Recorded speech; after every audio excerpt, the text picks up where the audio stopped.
Okay, so this video is for those of you who are struggling with creating your own story using a theme from Ender's Game and creating the graphic organizer. So, first we have to start with a theme from Ender's Game. And I think we all can agree that bullying is one of the topics that's most talked about in the book. So I'm going to use a theme. What are we supposed to learn from his being bullied? And I think I'm going to use the theme that everyone needs help sometimes.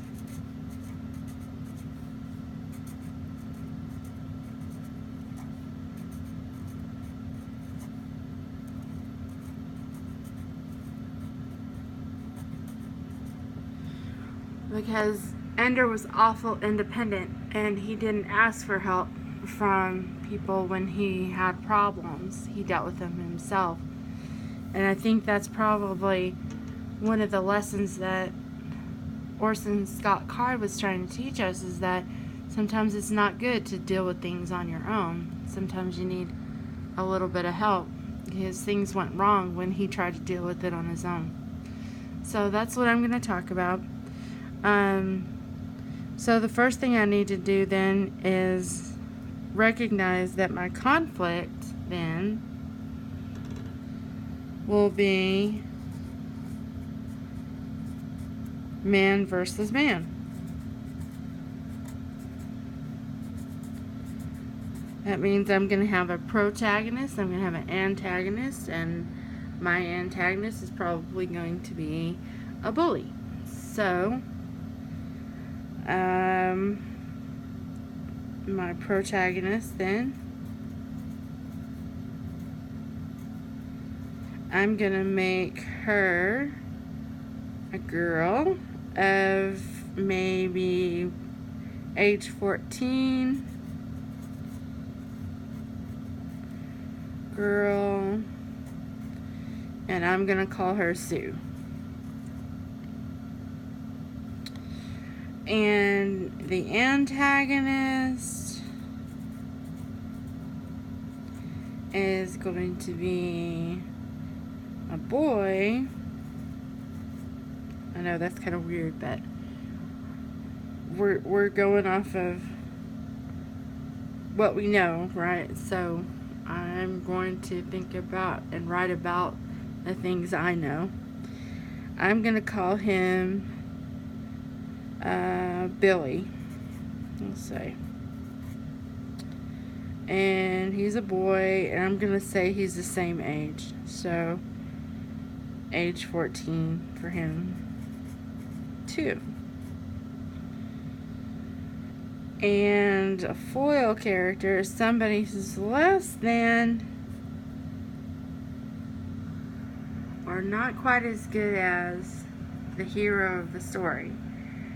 And my hero is Sue, and I think she's going to have a foil character who's the same age. It's going to be her best friend, let's say.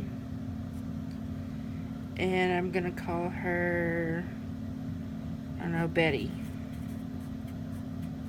Okay. So I have planned out my character names. And I have planned out a little bit about what their description, and I know the conflict's going to be man versus man, and that conflict is based on the theme of everyone needs help sometime, right? So then my plot graph comes in.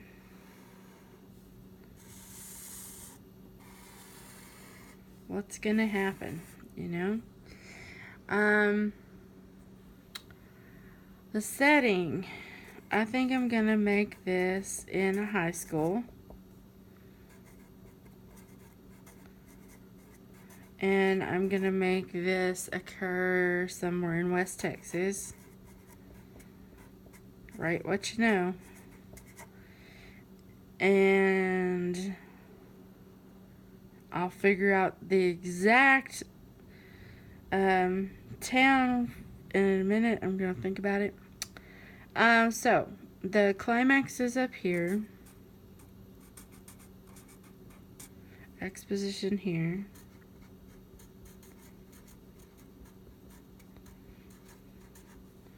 Resolution.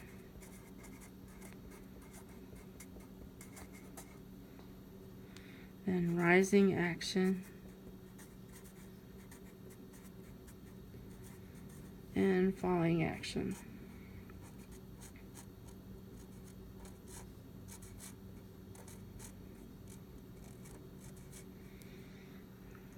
Alright. So first we have to know about how Billy is bullying Sue. So the exposition is gonna occur here with a ninth grade class, history class, and Billy is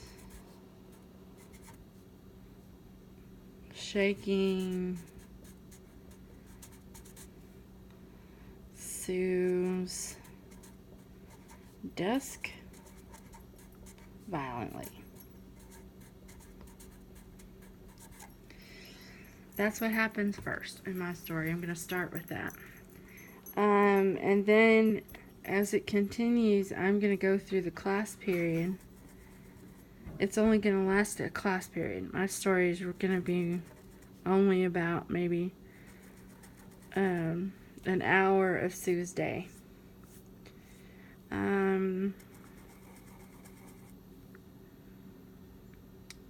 So remember, it's all about, she's trying to ask for help. Remember, everyone needs help sometime. So I think the climax would have to be when Sue gets the courage to ask for help. And who's she going to ask for help? Probably Betty, I'm thinking. So, climax, Sue asks Betty for help.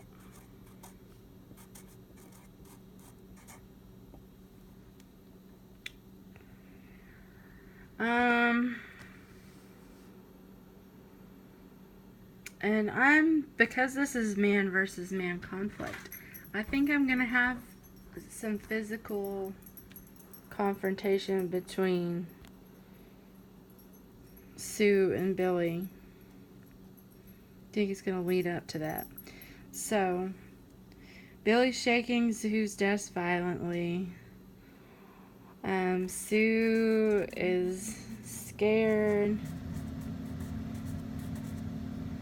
And the teacher is ignoring the problem.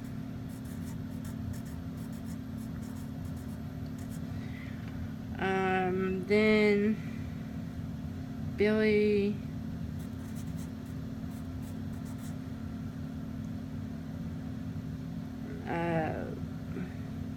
threatens Sue with his fists.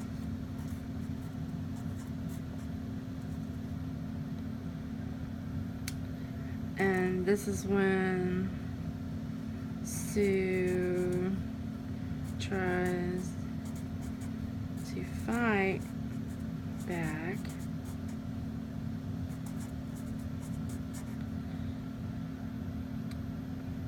But she asks Betty for help to fight back.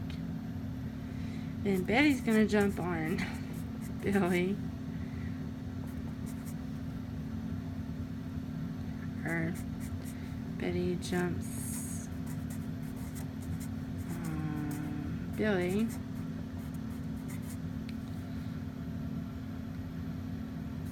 The teacher finally notices.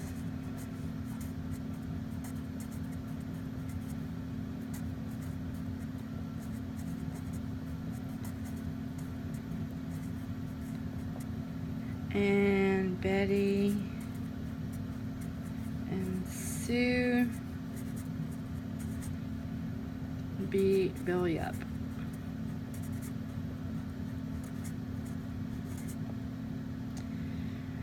And the resolution is Billy leaves them alone.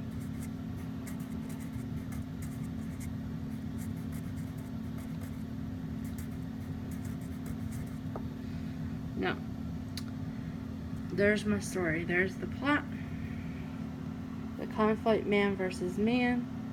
Now, does this plot teach this lesson? Everyone needs help sometime. Yeah, it's kind of violent, but it teaches it. So there you go.